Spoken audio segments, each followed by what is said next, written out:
What would you do if your own thoughts weren't yours anymore? If every decision you made was planted there by someone else, and you had no way of knowing? In the winter of 1969, a small town in Montana became a testing ground for something the government would deny for 40 years. 73 people went to sleep as themselves and woke up as something else. By the time anyone noticed, it was already too late to stop what had been set in motion. But before we dive into this nightmare, I need you to understand something. Stories like this don't stay buried by accident. They're actively suppressed. Which is exactly why you need to hit that like button and subscribe to The Dark Chronicler. Tomorrow, we're exposing another truth they don't want you to know. And while you're here, drop a comment telling me where you're watching from and what time it is. I want to see how many of us are awake to the darkness. Now, let's begin. Stillwater, Montana had a population of 347 inches, 1,969. A mining town that had survived when others died, clinging to copper deposits that kept families fed and businesses open. Main Street had 12 storefronts, one church, one school, one doctor. People knew each other not just by name, but by history, by bloodline, by shared struggle against harsh winters and harder economics. It was the kind of town where strangers stood out immediately, which made what happened in November 1969 so much worse. Dr. Catherine Mills arrived on November 4th, driving a government sedan with obscured plates. She checked into the Stillwater Lodge, the only accommodation in town, telling the owner she was conducting a health survey for the Department of the Interior. She was pleasant, professional, forgettable. The kind of woman who smiled politely and asked harmless questions about water quality and mining dust exposure. What no one knew was that Dr. Mills held a PhD in behavioral psychology from a program that didn't officially exist. She'd spent 6 years at a facility in Virginia where they studied the malleability of human consciousness. She'd written papers that would never be published about breaking down identity and rebuilding it to specification. And she'd come to Stillwater because its isolation made it perfect for field testing. The equipment arrived 3 days later in unmarked trucks. Local men were hired to help unload, paid double their usual rate to ask no questions. Heavy crates went into the old Hendricks building on the edge of town, a 3-story structure that had been empty since the mining company offices relocated. Dr. Mills told anyone who asked that she was setting up temporary research facilities for her survey. The crates contained technology most people wouldn't see for another decade. Frequency generators, electromagnetic pulse devices, subaudible broadcast equipment capable of transmitting signals that the conscious mind couldn't detect, but the subconscious mind absorbed completely. She spent 2 weeks calibrating the equipment, testing ranges, adjusting frequencies. From her command center in the Hendricks building, she could blanket the entire town in signals that would pass through walls, through skin, through the barriers people thought protected their thoughts. The first broadcast went live on November 18th at 2 in the morning when everyone slept. Dr. Mills sat at her control panel, watching oscilloscopes trace the signals spreading outward like ripples in dark water. The frequency was designed to bypass conscious awareness and speak directly to the limbic system, the ancient part of the brain that governed fear, desire, obedience. The message was simple, embedded in carrier waves that sounded like nothing if you could hear them at all. Trust the authority, question nothing, obey without resistance. The broadcast ran for 4 hours. By 6 in the morning, when people woke and went about their routines, 73 residents of Stillwater had been exposed to their first session of what Dr. Mills called compliance architecture. Nobody noticed anything wrong at first. People went to work. Kids went to school. The diner served breakfast. But small things had shifted in ways too subtle to name. When the sheriff made his morning rounds, people smiled at him with unusual warmth. When the preacher suggested the church needed donations for a new roof, checkbooks opened without the usual grumbling. When Dr. Mills walked down Main Street, people greeted her like an old friend instead of a stranger who'd been in town 2 weeks. The changes were gentle that first day, barely perceptible. That was by design. Dr. Mills had learned from previous failures in smaller trials that sudden behavioral shifts triggered alarm. The key was gradual erosion, replacing free will one layer at a time until the subject couldn't remember they'd ever had it. She increased the broadcast duration on night 2. 5 hours of frequency penetration. The carrier wave remained the same, but the embedded commands grew more specific. You are safe when you obey. Questioning authority creates anxiety. Conformity brings peace. By the 3rd day, the town's newspaper editor, James Horvath, decided to kill a story he'd been investigating about safety violations at the mine. He couldn't explain why he suddenly felt it was unimportant. The mine foreman, Robert Tackett, found himself approving overtime schedules he'd normally fight, thinking it was his own idea to push workers harder. Sarah Chen, the schoolteacher, organized her classroom differently, arranging desks in rows facing forward instead of the collaborative clusters she'd always preferred, and felt satisfied with the change despite her previous strong beliefs about student engagement. Dr. Mills documented everything in logs she kept in a locked safe. Subject population responding within expected parameters. Resistance markers minimal. Behavioral modification proceeding ahead of schedule. Ready for Phase 2. Implementation. What excited her most wasn't that people were changing. It was that they didn't know they were changing. They rationalized every new thought as their own, justified every altered behavior as natural evolution. The human mind, she noted, would do almost anything to maintain the illusion of autonomy, even as that autonomy was systematically stripped away. By November 25th, 1 week into the experiment, Stillwater had become something else, a town where 73 people still walked and talked and went through motions of normal life, but whose thoughts were no longer entirely theirs. The remaining 274 residents who lived on the outskirts or whose homes fell outside the broadcast range would be the ones to notice something had gone terribly wrong. But by then, explaining what they saw would be impossible. How do you describe watching your neighbors turn into strangers who look exactly the same? How do you convince anyone that the people you've known your whole life are still there, but fundamentally altered in ways you can't quite articulate? The horror of Stillwater wasn't what happened to the 73.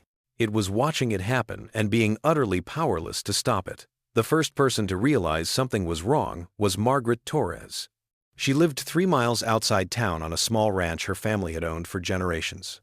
Every morning, she drove into Stillwater to open her hardware store at 7. On November 26th, she pulled up to find her store already unlocked, lights on, her employee Danny Warren inside rearranging inventory. Danny had worked for her for 8 years. She knew his habits. He was never early. He never took initiative on store organization. He certainly never had keys to open without her. Margaret walked in cautiously, the bell above the door chiming like it always did. "Danny, what are you doing here?" He turned to her with a smile that didn't reach his eyes. "Just thought I'd get a head start, Mrs. Torres." Wanted to make sure everything was organized properly. She looked at the shelves. He'd rearranged everything, putting the most expensive items at eye level, the cheap alternatives hidden on bottom shelves. It was the opposite of how she'd trained him to merchandise. "You changed the whole store layout. Why would you do that without asking me?" Danny's smile didn't waver. "It's better this way. More efficient. You'll see." His voice was flat, certain, without the usual nervous edge he got when he thought he might be in trouble. Margaret spent the morning watching him work. He moved mechanically, precisely, like someone following instructions only he could hear. When customers came in, he was overly agreeable, pushing them toward higher-priced items with a persistence that bordered on aggressive. Old Tom Henderson came in for fence nails and left with a $200 power drill he didn't need and couldn't afford. When Margaret pulled Danny aside to ask what the hell he was doing, he looked confused. "I'm helping customers make good choices. That's my job." Something in his tone made her skin crawl. It wasn't defiance. It was complete absence of doubt. She left him to handle the store and walked down Main Street, trying to shake the unease settling in her chest. That's when she started noticing the others.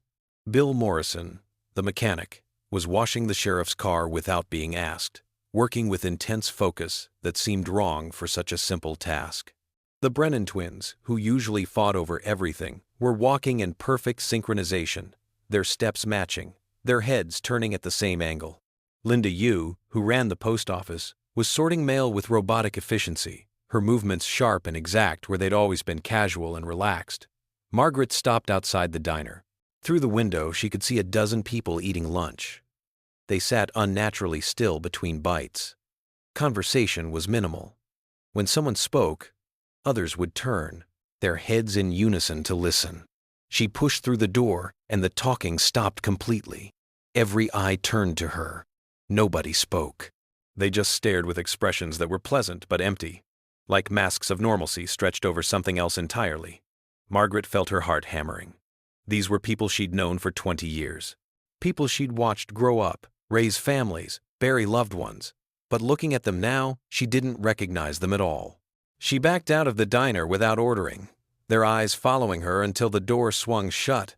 She needed to talk to someone outside town, someone who could confirm she wasn't losing her mind. She drove to the Carson Ranch where her friend Beth lived 4 miles past the town limits. Beth answered the door, looking exhausted. "Thank God you're here," she said, pulling Margaret inside. "Tell me you've noticed it too. Tell me I'm not crazy." Beth had been in town yesterday. She'd gone to the bank to make a deposit and found everyone inside standing in a perfect line, waiting silently. No one complaining about the wait or chatting to pass time. The teller had processed her transaction with mechanical efficiency, smiling, but not really seeing her. On her way out, she'd passed Dr. Mills standing on the corner, watching people move through the street. When their eyes met, Dr. Mills had smiled. Not a friendly smile. A satisfied smile, like someone admiring their work. Beth had driven home and hadn't gone back since. She'd called her sister, who lived on the opposite edge of town. Her sister had noticed nothing wrong. In fact, she'd sounded annoyed that Beth was being dramatic. "Everyone's fine," she'd said. "You're imagining things. Maybe you should talk to someone about your anxiety." The dismissive tone was so unlike her sister that Beth had simply hung up. Now she and Margaret sat at the kitchen table, trying to make sense of what they were seeing. The pattern became clear as they compared notes. Everyone who lived within the town proper seemed affected. Everyone outside the center remained normal. There was a boundary, an invisible line, where whatever was happening stopped. Margaret remembered the equipment being unloaded at the Hendricks building. Remembered Dr. Mills and her health survey that never seemed to involve actually surveying anyone. Beth grabbed her truck keys. "We need to see what's in that building." They drove back toward town as the sun started its descent toward the mountains. The Hendricks building sat at the western edge of Stillwater, close enough to the town center, but isolated enough that nobody paid much attention to it. Lights glowed in the third-floor windows. They parked a block away and approached on foot. The front door was locked, but the loading dock and back stood slightly ajar. They slipped inside, finding themselves in a dusty warehouse space that smelled of old paper and rust. Stairs led upward. They climbed slowly, careful to keep their footsteps quiet. On the third floor, they heard it. A low hum, barely audible, felt more than heard. It vibrated in their teeth, made their skin prickle. They followed the sound to a door marked Research Area. Through a small window, they could see equipment that looked like something from a science fiction film. Banks of machines with oscillating displays, tape reels turning slowly, and Dr. Mills sitting at a control panel, adjusting dials while watching screens that showed what looked like brainwave patterns. Margaret pulled Beth back from the door. They needed evidence. They needed to document this. Beth had a camera in her truck. They crept back downstairs, retrieved it, and returned. Through the window, Margaret photographed everything she could see. The equipment, the control panel, Dr. Mills at work. On the desk beside the doctor, Margaret could see a folder marked Project Stillwater, DoD Authorization Level 6, Behavioral Modification Field Test. She got 3 clear shots before Dr. Mills suddenly stood and turned toward the door. They ran. Down the stairs, through the warehouse, out into the cold November evening. Behind them, they heard the door open, heard footsteps on the metal stairs. They made it to Beth's truck and tore out of the parking area, gravel spraying. In the rearview mirror, Margaret saw Dr. Mills standing in the loading dock entrance, watching them go. She wasn't running after them. She wasn't calling for help. She just stood there with that same satisfied smile, like someone who knew that running wouldn't matter, that whatever was happening was already too far along to stop. Beth didn't stop driving until they reached her ranch. Inside, with doors locked and curtains drawn, they developed the film in Beth's makeshift darkroom. She'd been an amateur photographer for years, had all the equipment needed. The images emerged in the chemical bath, like ghosts materializing. Every shot was clear. The equipment, the control panels, Dr. Mills at work, and, most damning, that folder on the desk with its government markings and the words behavioral modification visible in sharp detail. Margaret felt vindication and terror in equal measure. They had proof. But proof of what exactly? That the government was conducting experiments on American citizens? That 73 people in Stillwater were being controlled by some kind of broadcast signal? Who would believe them? Beth had a friend in Missoula, a journalist named Robert Kane, who'd built a reputation investigating government overreach. She called him from the ranch phone, speaking quietly, even though they were alone. "Rob, I need you to come to Stillwater. I have photographs of something big. Government experiments. Mind control. I know how it sounds, but I have evidence." There was a long pause on the other end.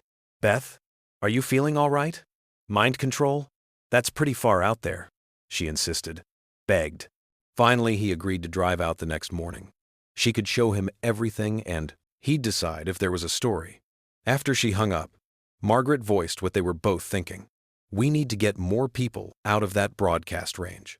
We need to wake them up, show them what's happening." They made a list of people they knew were affected. Danny Warren, the Brennan twins, Linda Yu, Bill Morrison. All of them lived in apartments or houses right in the town center. If they could get them outside the range, beyond whatever signal Dr. Mills was broadcasting, maybe the effects would wear off. Maybe they'd return to themselves. It was a desperate plan, but it was something. They decided to start with Danny. Margaret still had keys to his apartment above the hardware store. They waited until midnight, then drove back into town. Stillwater, after dark, felt different. Lights were on in most houses, but no one was visible in windows. No one walked the streets. The silence was absolute. They parked behind the hardware store and climbed the exterior stairs to Danny's apartment. The door was unlocked. Inside, Danny sat at his kitchen table in the dark, hands folded, staring at nothing. Margaret called his name. He turned slowly, his face expressionless. "Mrs. Torres, why are you here? We need you to come with us. Danny, right now." He stood. His movements were smooth, controlled. "I don't think I should leave. I have work tomorrow. I need to be ready." Beth moved to his other side. They each took an arm. "Danny, something is happening to you. To everyone. We need to get you somewhere safe." He didn't resist as they led him down the stairs, but he didn't cooperate either. He moved like a puppet, allowing himself to be guided but initiating nothing on his own. They drove him out to Beth's ranch, 5 miles beyond any possible signal range. For the first 20 minutes, Danny sat in the back seat, saying nothing. Then, as they crossed the invisible boundary, he gasped. His hands flew to his head. What's happening? Where am I?" His voice cracked with confusion and fear. Margaret turned in her seat. "Danny, you're safe. You're with me and Beth. Do you remember the last week?" He looked at his hands like he'd never seen them before. I remember opening the store. I remember customers. But it's like watching someone else do it. Like I was asleep and someone else was moving my body around. Oh, God. What did I do?" They brought him inside, made him coffee, sat him down, and showed him the photographs, explained everything they knew. Danny's face went through stages of disbelief, horror, and finally, a sick acceptance. He remembered the feeling of certainty that had filled him, the sense that everything he did was right and necessary. The complete absence of doubt or question. "It was the best feeling I've ever had," he whispered. "Like being relieved of responsibility for every choice. And that's what makes it so terrifying. I wanted to go back to it. Even now, part of me wants to go back." Margaret and Beth looked at each other. If the effects were that powerful, If people actually craved the control once they'd experienced it, getting the town back might be impossible. But they had to try. Over the next 2 days, they extracted 6 more people. Each time they brought someone beyond the signal range, the same thing happened. Confusion, disorientation, then horror as they realized what had been done to them. Maria Sanderson, the librarian, wept when she understood she'd been cataloging books according to a system she didn't believe in, purging titles she would normally fight to keep. The Brennan twins, separated for the first time in a week, couldn't look at each other, ashamed of how easily they'd been synchronized. By November 28th, they had 8 people at Beth's ranch, 8 witnesses to what was happening. Robert Kane arrived that morning.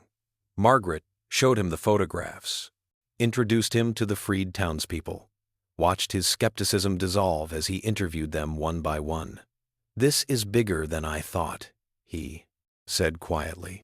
"This isn't some local corruption story. This is federal.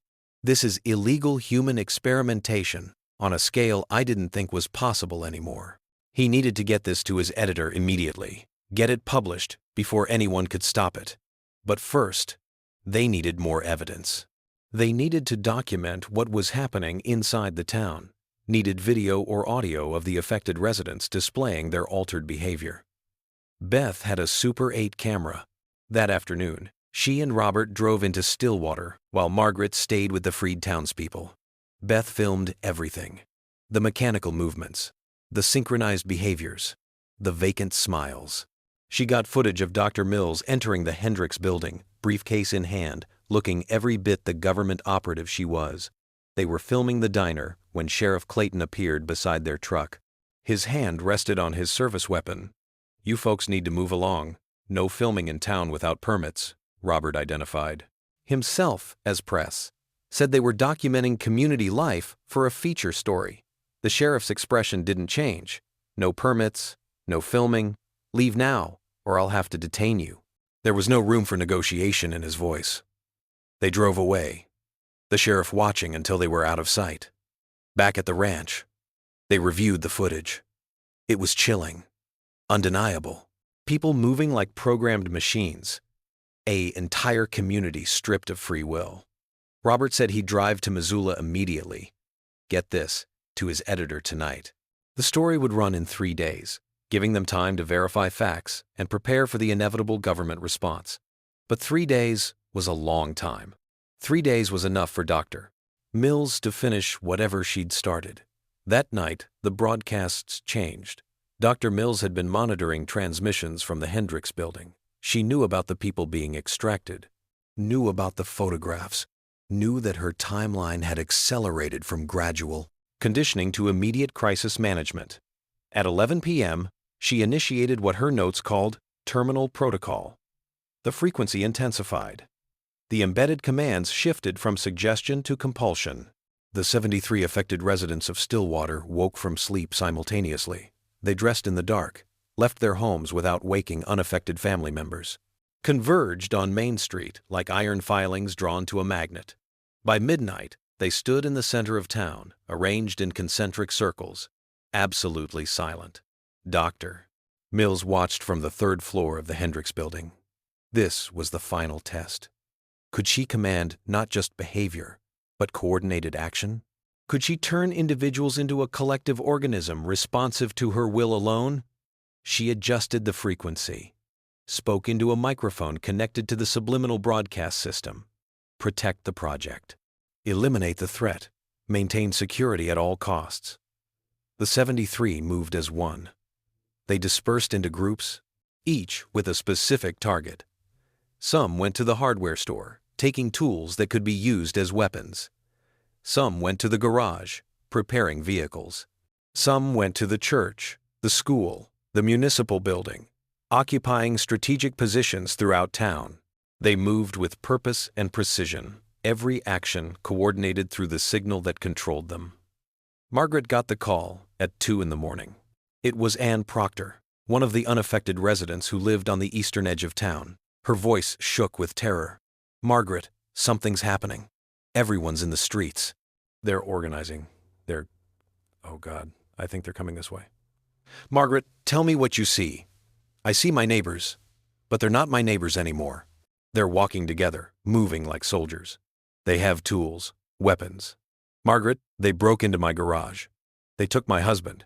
He was one of them already. He let them in. They're taking everyone who isn't already changed. Margaret woke Beth and the others. They had minutes at most before the controlled residents reached this far out. 8 people couldn't fight 73.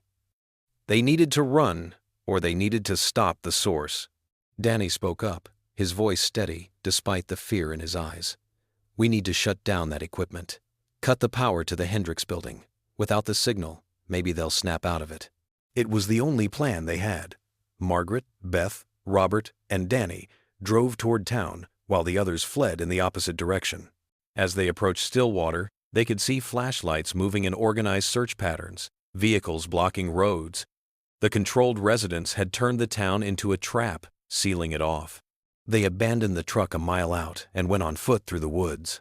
The November cold bit through their clothes. Their breath created clouds that could give them away. They could hear voices calling to each other in the darkness, coordinating search grids. The controlled residents were hunting them methodically, without emotion, without hesitation. They reached the Hendricks building from the rear. The loading dock door was now locked, but a ground floor window had been left open for ventilation. They climbed through into the dusty warehouse. The hum of the equipment was louder here, a physical pressure against their skulls. Upstairs, they could hear Dr. Mills speaking, her voice amplified through the broadcast system, issuing commands to her unwitting army. Find them. Bring them to the building. They must not leave Stillwater. They climbed the stairs in darkness, feeling their way up. On the 3rd floor, light spilled from under the research room door. Robert pulled out the camera, determined to document everything. Margaret readied herself. They had no weapons, no real plan beyond shutting this down. She pushed open the door. Dr. Mills turned from her control panel. She didn't look surprised. Behind her, the equipment hummed and pulsed, screens displaying the brain wave patterns of 73 people who were no longer in control of their own minds. Margaret stepped forward. This ends now. Turn it off. Dr. Mills smiled, that satisfied smile. You don't understand what you're interrupting. This is the future. Imagine a world without conflict, without crime, without dissent. Everyone working toward common goals, unified in purpose. I've proven it's possible. You've proven you can turn people into slaves, Margaret spat. That's all you've done. Dr. Mills shook her head. Slaves rebel. Slaves suffer. These people feel no suffering. They feel purpose, certainty, peace. I've given them the greatest gift, freedom from the burden of choice. Danny moved toward the equipment. Dr. Mills' hand moved to a button on the control panel. I wouldn't do that. This system has fail-safes. If the broadcast stops suddenly, the neurological shock could cause permanent damage to every connected subject. Brain death across 73 people. Can you live with that? Margaret felt ice in her stomach. You're lying. Am I? Dr. Mills gestured to the screens. These aren't just receivers anymore. The prolonged exposure has created a feedback loop. Their brain patterns are synchronized with the carrier wave. Disrupting it is like disrupting 73 heartbeats simultaneously. She was a monster. But she was also a scientist. Margaret believed her. So, what do you want? Dr. Mills' smile widened. I want you to understand. I want you to choose to join them. Once you experience it, you'll see I'm right. She reached for another dial. Let me show you. The frequency shifted. Even though Margaret was outside the original range, the intensity in this room was overwhelming. She felt it, trying to push into her mind, trying to soothe away her fear and resistance, felt the seductive pull of certainty, of not having to fight anymore. Beside her, Beth swayed. Robert's camera lowered. Danny's eyes glazed. No.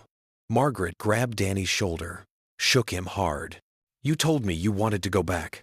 That part of you craved this. Fight that part. Remember who you are. Danny blinked, fighting. His hand moved back toward the equipment. Dr. Mills increased the frequency. You can't resist. None of you can.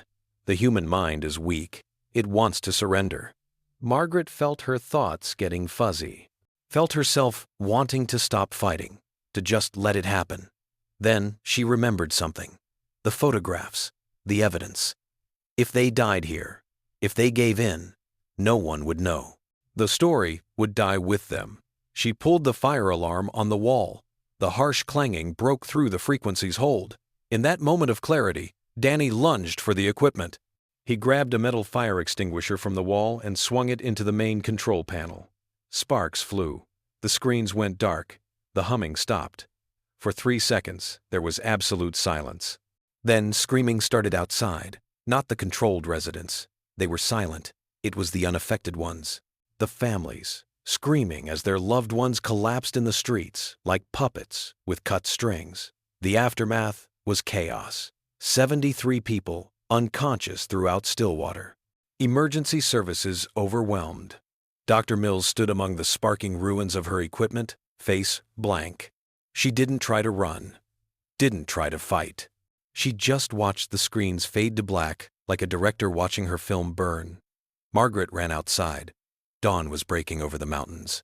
In the gray light, she could see bodies lying in the streets, on lawns, in doorways. The controlled residents had simply dropped where they stood when the signal cut out. Beth was already moving among them, checking pulses. They're alive, unconscious but breathing.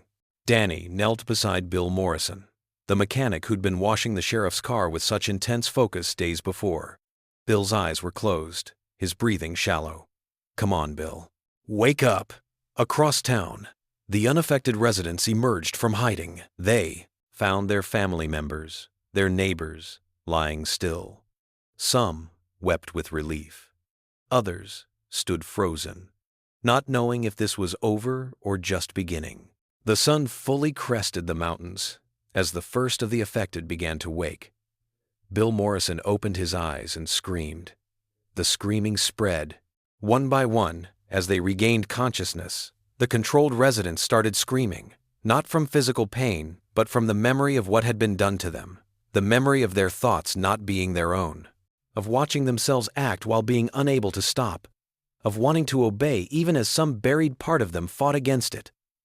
Linda Yu, the post office clerk, curled into a ball on the sidewalk, sobbing. The Brennan twins held each other, both shaking. Sheriff Clayton vomited in the street, then sat in his own mess, staring at his hands like they belonged to someone else. Margaret tried to help where she could, but what comfort could she offer?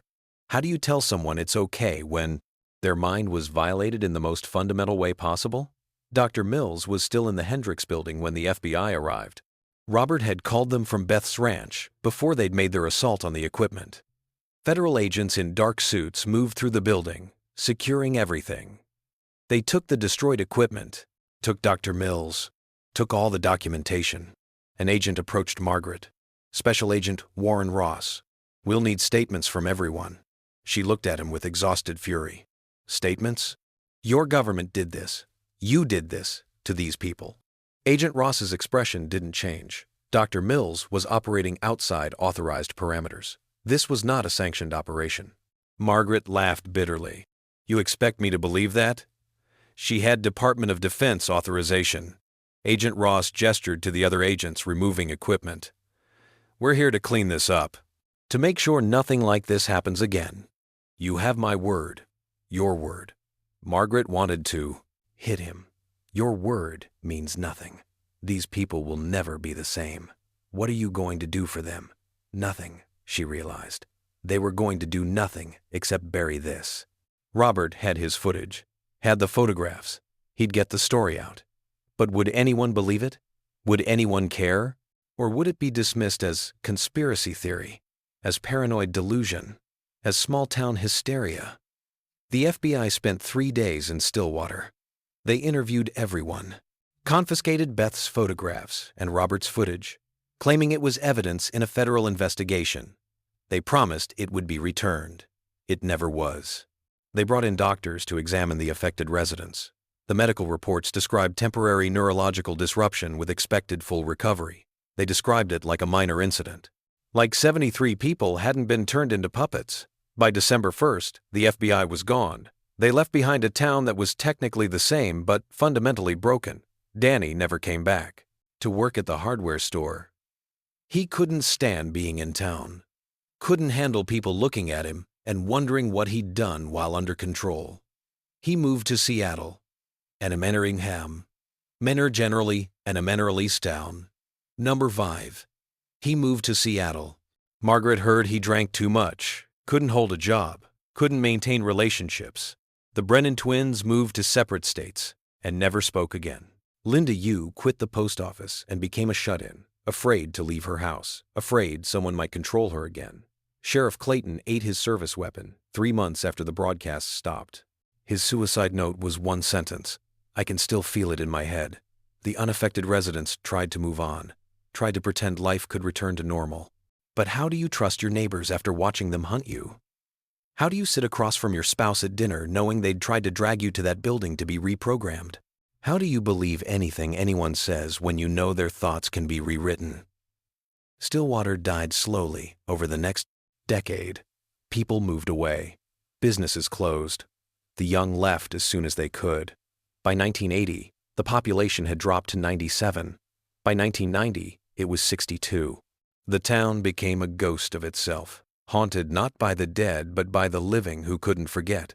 Margaret stayed. Someone had to remember. Someone had to bear witness. She kept copies of everything. The medical reports the FBI tried to confiscate. Her own photographs she'd hidden before the agents arrived. Recordings of interviews with the affected residents describing what it felt like to be controlled. She stored it all in a safe deposit box in Missoula, with instructions that it'd be opened if anything happened to her. Beth moved to Oregon, but stayed in touch. They talked on the phone every week. The only other person who truly understood what they'd survived. Robert never published his story. His editor killed it, saying the evidence was insufficient and the claims too extraordinary.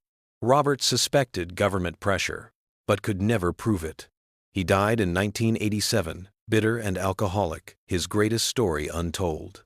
Dr. Catherine Mills was never charged with any crime.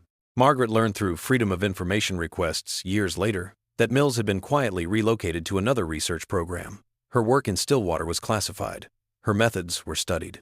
Her mistakes were noted and corrected for future applications. The implication was clear. Stillwater wasn't an aberration. It was a test run. And somewhere, someone was refining the technique, learning from Mills's failures, preparing for broader implementation. In 1994, Margaret received a package with no return address. Inside was a declassified document, heavily redacted but readable enough. Project Stillwater had been part of a larger program called MK Compass, a successor to the infamous MKUltra mind control experiments. The goal was to develop non-chemical methods of behavioral modification for potential use in crowd control, counterinsurgency operations, and what the document euphemistically called domestic stability enhancement. Stillwater had been chosen because of its isolation, its size, and its demographics. Small enough to manage, isolated enough to contain, homogeneous enough that changes in behavior would be obvious. Dr. Mills had been one of 7 researchers running similar trials in different locations. The document named the others, but those names were redacted. It mentioned other towns, but those locations were blacked out. How many other Stillwaters were there? How many other communities had been turned into laboratories? The document included Mills' final report, written after the experiment's termination. Despite premature cessation, Project Stillwater successfully demonstrated sustained behavioral modification via electromagnetic frequency manipulation. Subject compliance rates exceeded projections. Primary limitation was coverage range and vulnerability to disruption. Recommend miniaturization of broadcast technology and development of more robust fail-safes for future applications. She'd written about the people she'd violated like they were data points. No remorse. No recognition of the horror she'd inflicted. Just clinical assessment and recommendations for doing it better next time. Margaret made copies of everything. Sent them to journalists, to researchers, to activists. Most ignored her. Some responded politely, saying they couldn't verify the documents and couldn't publish unverified claims. A few believed her but were too afraid to act, knowing what happens to people who expose government experiments. One researcher, Dr. Helen Sokolov, a neuroscientist at Berkeley, took her seriously. She examined the technical specifications in the documents and confirmed they were genuine. The technology described was real, sophisticated, and theoretically capable of exactly what Margaret claimed. Dr. Sokolov published a paper in 1997 titled Electromagnetic Behavioral Modification, Theoretical Foundations and Ethical Implications. It discussed the Stillwater documents without naming the town, presenting the case as a hypothetical scenario based on leaked classified research. The paper was published in an obscure academic journal and generated minimal attention outside specialist circles. But it was something. It was a record. The town of Stillwater officially disincorporated in 1998. The remaining 51 residents voted to dissolve the municipal government. The land reverted to the county. The buildings were gradually abandoned. By 2000, Stillwater existed only on old maps. Margaret visited one last time, in 2001. She walked down Main Street, now overgrown with weeds. The hardware store's windows were broken. The diner was a hollow shell. The Hendricks building still stood, though its windows were dark and its doors chained. She stood in the center of town where the 73 had gathered that final night, controlled and coordinated, turned into weapons against their own neighbors. The silence was absolute. No birds sang. No wind moved. The place felt dead in a way that went beyond mere abandonment. She thought about the people whose lives had been destroyed. Danny drinking himself to death in Seattle. Linda Yu locked in her house, afraid of the world. Sheriff Clayton with a gun in his mouth. The families torn apart. The marriages that ended. The children who grew up knowing their parents had been violated in ways that couldn't be explained or healed. All of it because someone decided that human free will was a problem to be solved, that individual autonomy was less important than order and control, that the ends justified the means, no matter how horrific the means became. Margaret left Stillwater that day and never returned. She died in 2016 at age 93. In her will, she left instructions for her safe deposit box to be opened and its contents delivered to the National Security Archive at George Washington University. The materials were accessioned in 2017. They sit there now, available to researchers who know where to look. Proof that it happened. Proof that the government experimented on its own citizens. Proof that somewhere, someone has the capability to do it again. Dr. Catherine Mills died in 2008. Her obituary described her as a pioneering researcher in behavioral psychology who'd contributed to important government programs during the Cold War. It made no mention of Stillwater. She was buried with full honors. Some of the affected residents are still alive. Most refuse to talk about what happened. A few have shared their stories with researchers, always requesting anonymity. They describe the same things. The sense of peace that came with surrendering control. The horrifying realization afterward of what they'd been made to do. The lingering fear that it could happen again. One survivor, speaking to a journalist in 2012, said this: "People think mind control is about forcing someone to do things they don't want to do. That's not how it works. They make you want to do it. They make you believe it's your idea. And that's so much worse, because afterward, you can't trust your own thoughts anymore. You can't be sure what's really you and what was planted there. That's what they took from us. Not our freedom, our certainty that we're even real." The technology that Mills used in Stillwater has evolved. Electromagnetic frequency devices are smaller now, more sophisticated, harder to detect. The principles she demonstrated, that human behavior can be modified through environmental manipulation, that compliance can be engineered through the right combination of signals, have been refined and expanded. It's used in marketing, in social media algorithms, in political campaigns, not as crude as Mills' methods, but based on the same understanding, that human minds can be influenced, that free will is more fragile than we want to believe. And somewhere in classified facilities, researchers continue Mills's work, perfecting the techniques, eliminating the weaknesses, preparing for the day when they might be deployed not on one small town but on entire cities. Entire populations. Because Stillwater wasn't a failure. It was proof of concept. And the people who authorized it learned the most important lesson. It works. The warning signs are there if you know what to look for. Margaret documented them before she died, creating a guide for recognizing the early stages of behavioral modification.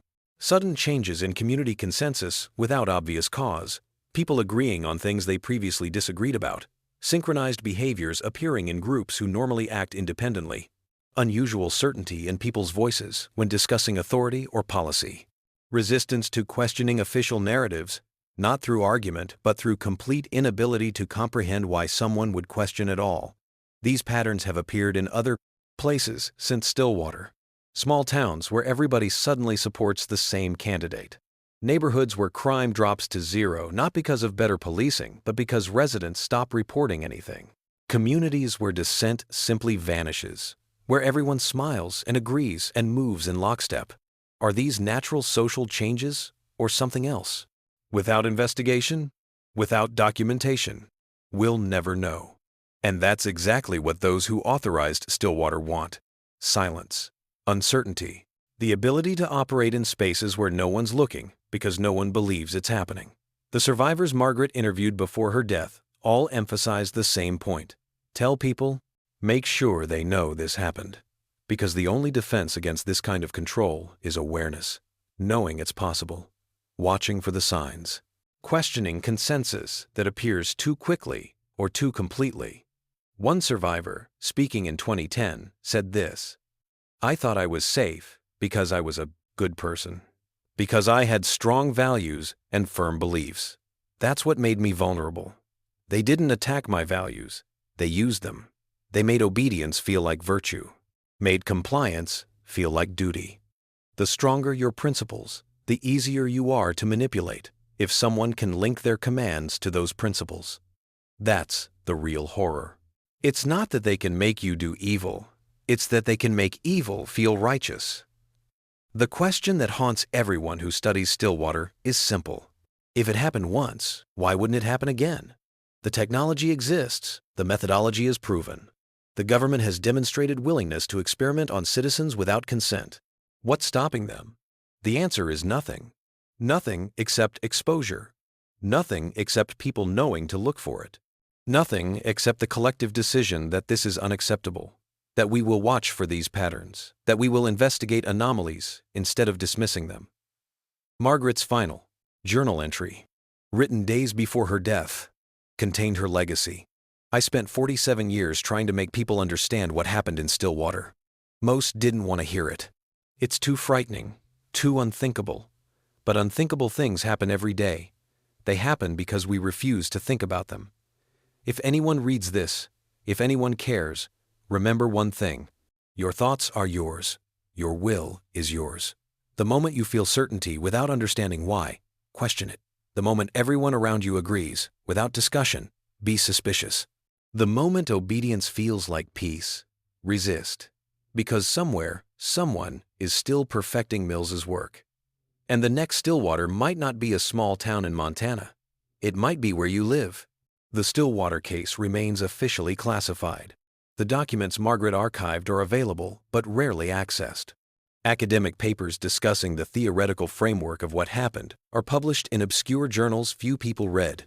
The mainstream narrative, when Stillwater is mentioned at all, dismisses it as conspiracy theory or historical curiosity. The government's official position, delivered through FOIA responses and public affairs statements, is that any experiments conducted were done within legal boundaries, with appropriate oversight, and caused no lasting harm. They point to the lack of criminal charges, the absence of congressional investigations, the quiet settlement payments made to some survivors in exchange for non-disclosure agreements. They present these facts as evidence that nothing particularly wrong occurred. But the survivors know differently. The 73 who were controlled, and the hundreds more who watched it happen, know that something monstrous occurred in Stillwater. Something that violated the most fundamental human right, the right to your own mind. And they know it could happen again, because the systems that enabled it are still in place. The agencies that authorized it still exist. The researchers who refined the techniques still work in classified programs. The technology has only improved. Margaret's archives contain one final document that chills everyone who reads it. It's an internal memo from 1979, 10 years after Stillwater, discussing the program's future. The memo concludes that while Project Stillwater required premature termination, the fundamental approach remains sound. Recommendations include improved miniaturization, better fail-safes, more gradual conditioning protocols, and crucially, better community isolation to prevent external awareness. The memo ends with a single line: authorization granted for Phase 2 implementation across multiple test sites beginning 1982. Where are those test sites? The document doesn't say. How many communities have been subjected to refined versions of what happened in Stillwater? We don't know. How many people have been controlled, had their thoughts rewritten, their behaviors modified, without their knowledge or consent? The answer is hidden in classified files we may never see. If this story showed you something you weren't meant to see, something that changes how you look at your community and the certainty you feel about your own thoughts, then you need to do something with that knowledge. Hit that like button so this story reaches beyond the algorithm's comfort zone. Subscribe to The Dark Chronicler, because tomorrow we're exposing another classified horror, another truth they buried deep. Share this with someone who still believes the government would never experiment on its own citizens, who thinks mind control is science fiction, who trusts that their thoughts are entirely their own. The people of Stillwater can't speak for themselves anymore, scattered and silenced by trauma and time. Margaret spent 47 years trying to make the world listen. The least we can do is keep that message alive. Because somewhere right now, someone might be standing in their town center, feeling an unusual certainty about things they used to question, noticing their neighbors moving in synchronized patterns, experiencing the seductive peace of having someone else make their choices. And if they don't know what happened in Stillwater, they won't recognize what's happening to them until it's too late.